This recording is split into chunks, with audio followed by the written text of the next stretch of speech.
coup, dans cette vidéo qui date de décembre 2024, je vais partager avec vous mon ressenti lors de ma visite à Bafoussam. Ce que j'ai trouvé drôle déjà, c'est que dans les taxis, les chauffeurs mettent des bancs à la malle arrière pour pouvoir charger d'autres personnes en fait. Et ici à Bafoussam, vous voyez, il y a beaucoup de développement qui s'est effectué, beaucoup d'immeubles ont poussé et la ville se développe. Mais une chose que je dois noter quand même et attirer la commune urbaine là-dessus, c'est vraiment faire plus d'efforts pour sécuriser les chaussées parce que en fait les business sont trop proches de la route quoi. Donc c'est vrai qu'il y a des poutres, mais s'il y a un petit accident, il y aura beaucoup de dégâts. Donc c'est un petit truc que j'aimerais bien que la commune urbaine ou la mairie soit un peu plus stricte par rapport à ça. Et là, comme vous voyez, Bafoussam la Belle, toujours belle, très propre. J'étais impressionnée. Et il y a beaucoup de choses qui se sont développées ici. Par exemple, on a un parc qui s'appelle le parc Paul Biya et voilà à quoi il ressemble à l'intérieur. L'entrée est payante et en fait c'est un endroit où les enfants vont jouer, les gens vont pour se récréer quoi. Et là on se dirige en fait au niveau du carrefour Biao je crois. Donc vous voyez Bafoussam est très propre, les routes sont en bon état et bien entendu on remarque toujours l'indiscipline des usagers où quelqu'un va garer son camion en plein milieu de la route et les autres voitures sont obligées de dévier et c'est comme ça qu'il y a des accidents en fait. Mais n'empêche que j'étais très contente de voir l'état de Bafoussam avec de très belles routes qui datent de la CAN qui a eu lieu au Cameroun. Donc les gens sont très reconnaissants par rapport à ça. La personne qui se chargeait de la route a fait un très bon travail.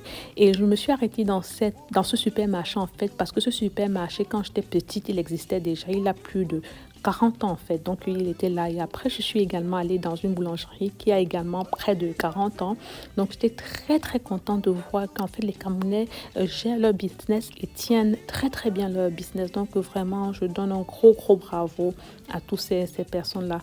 Et là on se dirigeait un peu vers l'ancien Sinek vers le quartier à Oussaï. Vous voyez une fois de plus les routes sont bien maintenues et c'est propre. En fait à Bafoussam il y a ce qu'on appelle le jeudi propre et le jeudi propre les business ouvrent à partir de 10 heures. Avant ça chacun nettoie sa devanture et Isaac vient ensuite récupérer les ordures, ce qui fait que Bafoussam est très propre.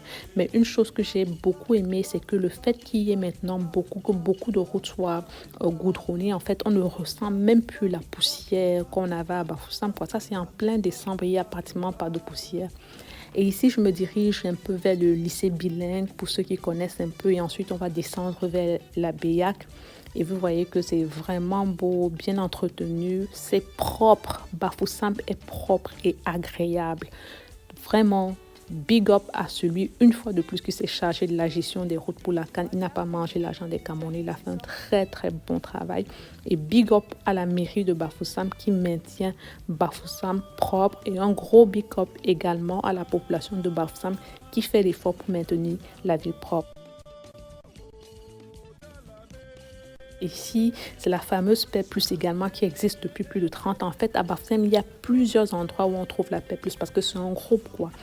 Aussi, la plupart des business à l'ouest appartiennent aux Camerounais. En fait, c'est très difficile de réussir en pays bamileke lorsqu'on n'est pas de là parce que la concurrence est très rude. Et là, on va entrer dans la chefferie. Vous voyez, le design a changé pour ceux qui ne sont pas allés à Bafoussam depuis longtemps. Très agréable d'entrer avec tous les motifs bamileke ou les motifs de l'ouest. Et là, on va entrer dans la chefferie. Et c'était juste une expérience magnifique. Donc, mais dans la chefferie, en fait, on ne peut pas tout voir. Ce que je montre actuellement, c'est ce qui est accessible au public. Donc, il y a des endroits, par exemple, où il y a, bien entendu, la forêt sacrée, où ce ne sont que les initiés qui peuvent entrer dans cette forêt-là. Et il y a également la résidence du roi qui est en fait dans une barrière et ce n'est que certaines personnes qui peuvent entrer dans la résidence du roi. Donc ici, je pense qu'il y a un musée à côté, mais le musée était fermé, mais le paysage est magnifique. Et ici, c'est la cour à l'extérieur de la chefferie où on fait les différentes danses traditionnelles et où le festival de Nian généralement se danse.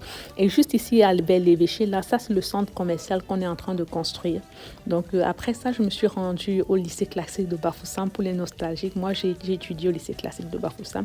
Et une fois de plus, vraiment un gros big up aux gestionnaires fonctionnaire du lycée, c'était très bien maintenu en fait, donc pas dégradé du tout. Enfin, du moins à l'extérieur, c'est comme si le temps n'affectait pas l'extérieur parce qu'ils font quand même beaucoup d'efforts pour maintenir le lycée. Mais il y a un problème, c'est que à l'intérieur des salles de classe, c'est quand même vétuste. Donc, il faudra peut-être que les anciens du lycée classique se mobilisent vraiment pour faire un effort pour essayer de rénover l'état de l'intérieur des salles de classe. Moi, je suis partante. S'il y a une tontine, je vais tontiner.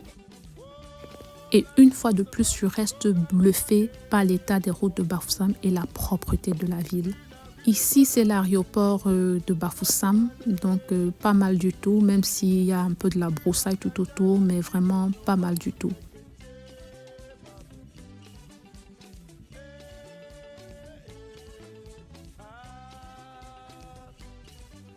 Et là, c'est la majestueuse maison du propriétaire de Congel Camp.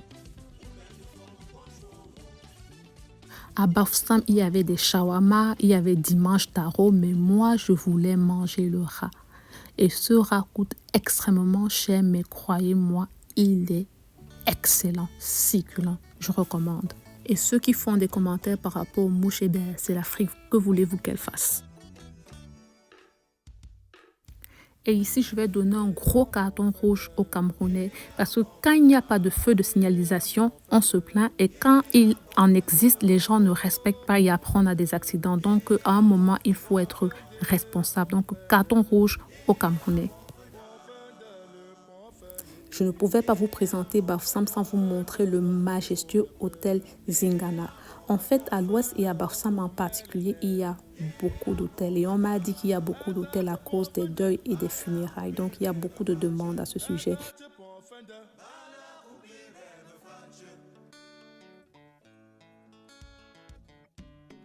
Et ceci est la majestueuse clinique que ma soeur construit. Cette clinique va faire du bien à l'ouest et elle va faire du bien aux enfants de Bafoussam. Elle construit cette clinique en l'honneur de mon papa qui est décédé en 2015 de suite d'une crise cardiaque. Il y a aussi la récente migration due à la guerre au Nozo qui a vraiment augmenté le coût de vie de Bafoussam. Donc c'est très important d'industrialiser l'ouest et Bafoussam afin de créer beaucoup plus d'emplois et de richesses. Et là, c'est la route qui va au lycée de Ndiandam.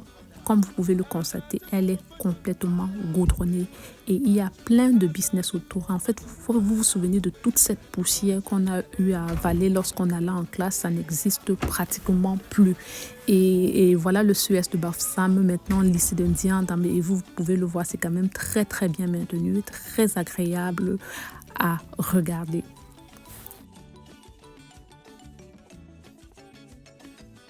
Et là, j'ai gardé le meilleur pour la fin. Donc, dans cet endroit-ci qui est toujours au niveau du lycée de Ndiandam à côté, il y a ce type en fait qui élève des poissons et il a des étangs où on trouve différents types de poissons. Ici, ce sont les poissons chats et dans d'autres étangs. En fait, la couleur de l'eau dépend du type de poisson qu'il élève en fait. Et je sais qu'il élève les poissons chats et les tilapias. Je ne sais pas s'il élève d'autres poissons.